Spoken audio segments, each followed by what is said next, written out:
Salut les devins, c'est Saikyo. On a de tout nouveaux spoilers concernant l'épisode 129 de Dragon Ball Super, avec quelques infos sur le Goku Ultra Instinct maîtrisé, sur aussi la pleine puissance de Jiren, etc.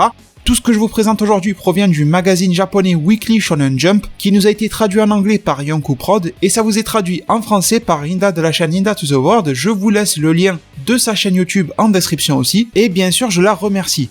Comme d'habitude, je vous fais la lecture et après on s'en parle. DBS épisode 129. Alors déjà, je vous rappelle que ce dimanche, il n'y aura pas d'épisode de Dragon Ball Super. Ce dimanche 25 février, pas d'épisode. Le prochain épisode sera le 4 mars. Il y aura un marathon au Japon qui sera diffusé à la télé. Donc ils mettent pas DBS, il y a d'autres programmes qui sautent aussi. Donc, on nous dit, Ultra Instinct, le pouvoir de Goku s'élève. Le tournoi du pouvoir atteint le duel final de Goku et Jiren. Goku est coincé. Il réveille inconsciemment le pouvoir qui sommeillait profondément dans son corps. Alors son pouvoir monte en flèche. Ainsi, il s'approche de la forme ultime de combat, l'Ultra Instinct. Cette semaine, Jiren, il n'est pas prêt à perdre, il relâche toute sa force. Le pouvoir ascendant de Goku pousse Jiren à sourire. En retour, Jiren place toute sa force cachée dans ses poings et frappe Goku. Est-ce que ça sera le coup décisif? Alors les devins, il n'y a pas une révélation de fou sur qui va gagner, etc. Mais on en sait plus sur le déroulement de l'épisode 129, qui déjà devrait être un pur condensé d'action, un petit peu comme l'était le 110 par exemple. Pour ceux qui se posent la question, l'épisode 129 ne sera pas plus long que les autres et ce sera un épisode classique, il sera pas double ou je sais pas quoi. C'est pas parce qu'il y a une pause que forcément, non.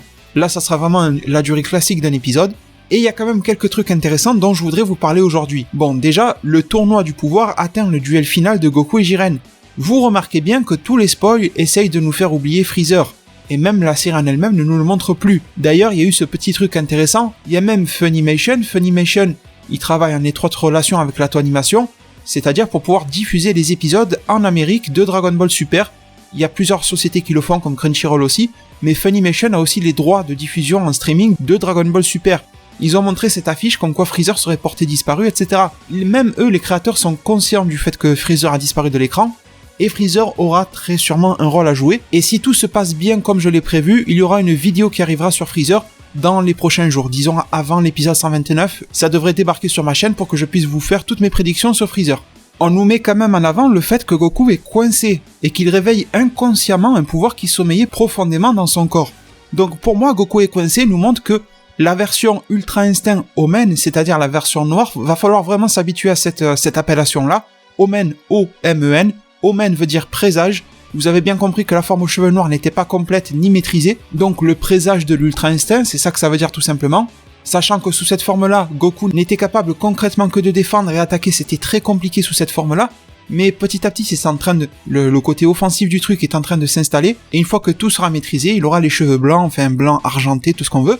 On nous montre quand même que ce pouvoir ne sort pas de nulle part, donc ce pouvoir sommeillait profondément dans son corps. Les mots qui sont utilisés font quand même référence à tout ce qui a pu être dit par rapport à l'Ultra Instinct jusqu'à présent, le fait de briser sa coquille, du potentiel intérieur comme le disait Whis, mais ça me fait aussi poser beaucoup de questions, parce que il nous a quand même été vendu dans la série que les demi-Saiyans comme un Gohan, eh bien ils ont beaucoup plus de potentiel intérieur.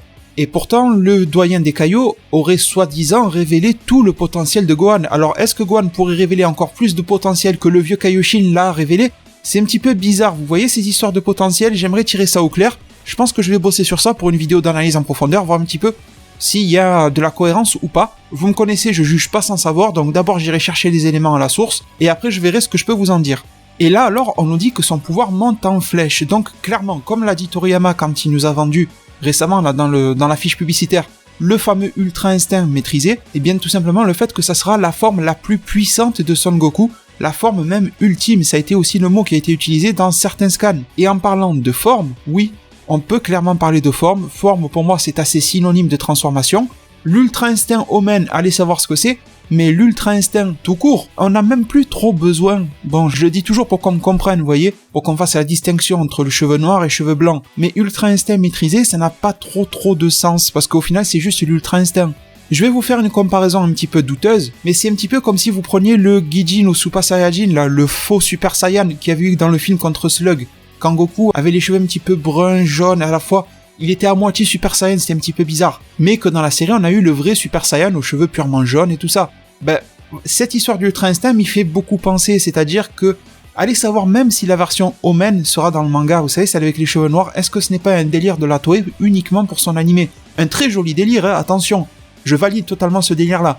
mais est-ce que ça n'est pas un délire quand même? Histoire de faire rallonger ces épisodes, et je vais même vous dire un truc, c'est que si justement le Goku Ultra Instinct aux cheveux noirs est un rajout de la Toei pour sa version animée, on pourra clairement dire et comprendre que le double épisode 109-110, qui est considéré par beaucoup comme un des meilleurs de Dragon Ball Super, n'était pas la volonté de Toriyama, mais plutôt la volonté de la Toei Animation de rallonger sa série, de faire du combat pour vendre des figurines, et que c'était un épisode pur marketing, mais pas forcément pensé dans une valeur artistique. Donc bon, c'est pas vraiment une critique que j'aimais, mais plus une réflexion sur ce qui a pu se passer. Et de toute façon, je vous avais dit, les plus anciens s'en souviendront, quoique c'est pas si vieux que ça, que d'après moi, l'épisode 109-110 n'avait pas vraiment lieu d'être à ce moment-là, et que c'était peut-être prématuré dans la série, et que ça cassait le rythme. Alors d'accord, ça faisait monter une certaine hype, mais une fois que t'avais atteint le sommet de la montagne de la hype, après tu pouvais plus monter plus haut, et derrière c'est redescendu. Alors bien sûr, 6 épisodes plus tard, il y a eu le Goku contre Kefura, mais mis à part ces petits sursauts par moment, on n'a pas forcément autant retrouvé de hype. Je parle bien sûr du côté de Goku, parce qu'il y a eu le hit contre Jiren, ce genre de choses. Mais après, dans les combats de Goku, ça a été, un petit peu bizarre quand même. C'était structuré un petit peu particulièrement, l'anime, faut le dire. L'épisode 121 avec Anirasa a fait preuve de la plus belle cohésion d'équipe au sein de l'univers 7, alors que juste avant, ils étaient tous chacun dispersés de leur côté, et juste après l'épisode 121, ils se sont tous redispersés. Voilà, il y a un petit manque de logique dans les événements qui nous sont apportés, et je pense que ça, c'est du fait de la Toei Animation. Vous verrez que dans le manga, ça risque d'être bien mieux structuré, comme ça l'est globalement depuis le début de la série Dragon Ball Super. Après, vous me connaissez, moi je suis pas du genre à dire le manga est mieux, l'anime est mieux. Je prends le bon de chaque côté, je prends aussi le moins bon parce que je suis bien obligé de le lire ou de le voir, mais je tire le meilleur des deux expériences, et oui, moi je suis du genre à dire que selon tel passage, l'anime sera meilleur, ou selon tel passage, le manga sera meilleur. Je suis pas du genre catégorique, moi. Moi je suis plutôt quelqu'un de nuancé, et j'aime beaucoup les nuances et me dire que voilà, à tel moment l'un a été plus performant, ou l'autre a été moins performant.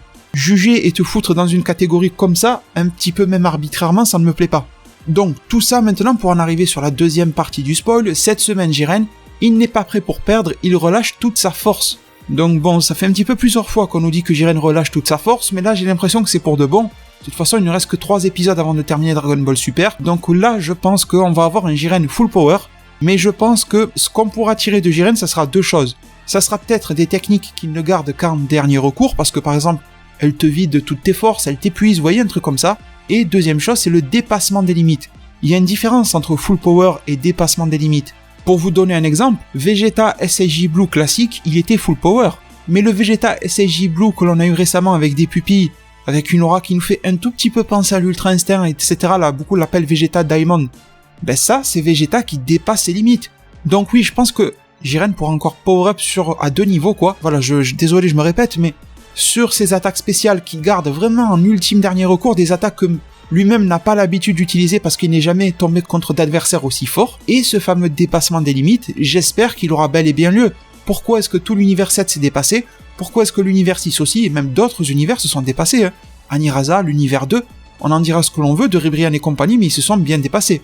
Alors pourquoi pas Toppo? Franchement, ce qu'il a fait en Akaishin, c'est quand même chaud. Dispo, il a fait de son mieux, alors pourquoi pas Jiren qui dépasse ses limites, lui aussi, et ça serait quelque chose d'époustouflant, je pense.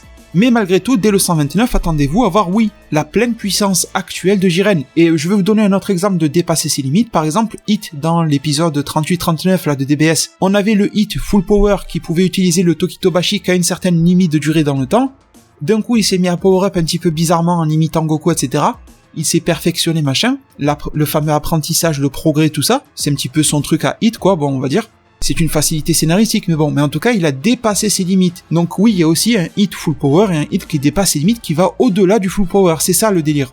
Désolé, ça fait un petit peu prof de philo, mais bien sûr qu'au fil du temps, le dépassement des limites se transforme en full power. C'est un cycle, c'est un cercle comme ça, le cycle de l'évolution, on va dire, dans le sens où, imaginez si Dragon Ball Super se continue encore 100 épisodes, vous vous doutez bien que en épisode 230, l'Ultra Instinct aux cheveux blancs serait quelque chose de totalement maîtrisé, voire même peut-être de dépassé.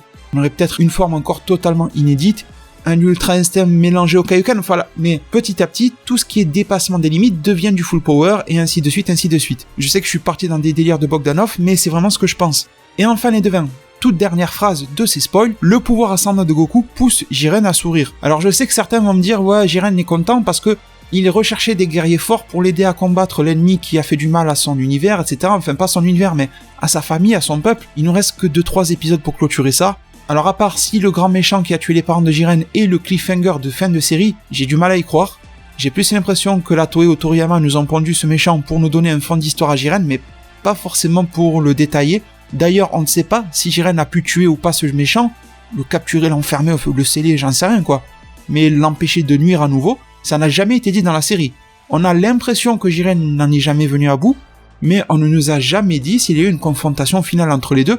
D'ailleurs, c'est ça qui devrait motiver ou pas le vœu de Jiren, je pense. En parlant du vœu, en 129, ne vous attendez pas à une révélation du vœu de Jiren, ça ne se fera pas. Ça sera sûrement pour le 130, comme je vous disais. Mais je pense que si Jiren sourit, c'est juste parce que voilà, d'avoir un adversaire fort, et Goku pousse souvent ses ennemis à sourire face à lui parce qu'il y a une certaine rivalité qui s'instaure, etc. Et là, je pense que la deuxième partie de la phrase nous révèle le nouveau déclencheur de l'Ultra Instinct complet maîtrisé de Goku. Tout simplement, Jiren place toute sa force cachée dans ses poings et frappe Goku. Est-ce que ça sera le coup décisif? Donc je pense qu'il va y avoir toute une phase de combat où Goku aura les cheveux noirs, donc Ultra Instinct Omen. Il va progresser en termes d'attaque, mais il sera pas forcément 100% au point face à Jiren. On va avoir un Jiren qui va utiliser et déployer sa pleine puissance, qui va envoyer une attaque monstrueuse sur Goku. Cette attaque-là, Goku ne sera pas capable de l'esquiver, de la contenir ou quoi que ce soit, et ni de la renvoyer parce qu'il n'aura pas la force suffisante. Ça va servir sûrement de déclencheur encore une fois.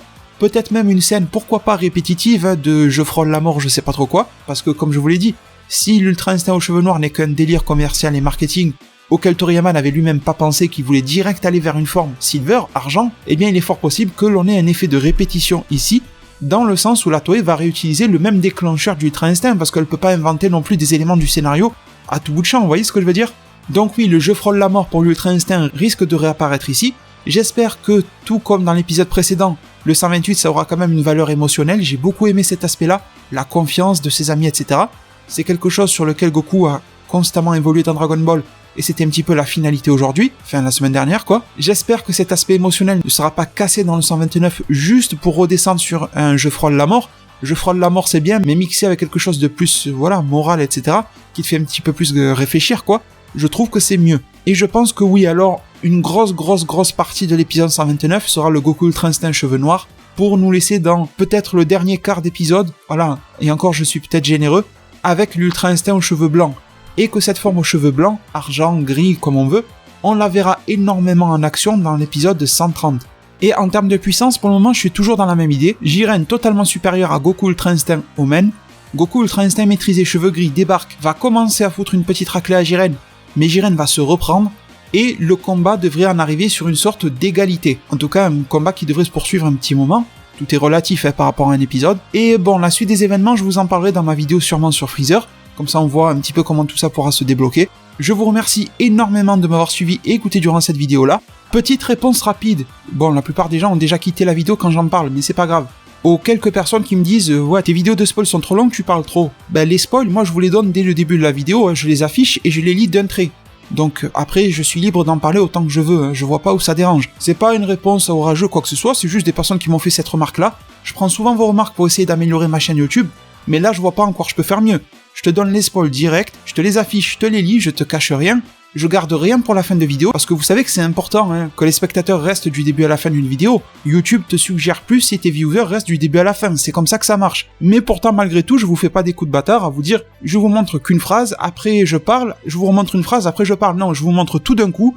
Si vous avez envie de partir à la deuxième minute, vous en êtes totalement libre, vous avez déjà les spoils en main. Après, c'est juste mon analyse qui dure le temps que j'en ai envie. Enfin bon, voilà. J'espère qu'on s'est bien compris. Je vous remercie énormément pour tout le fidèle soutien que vous apportez à ma chaîne YouTube. C'est vraiment énormissime ce que vous faites pour moi. Et je ne peux que vous en être très reconnaissant du fond du cœur. Ces fameux likes, ces j'aime, c'est juste vital pour en tant que youtubeur, je vous le dis. Merci énormément pour tout ça. Et je vous dis à plus pour le prochain Zard Divinatoire.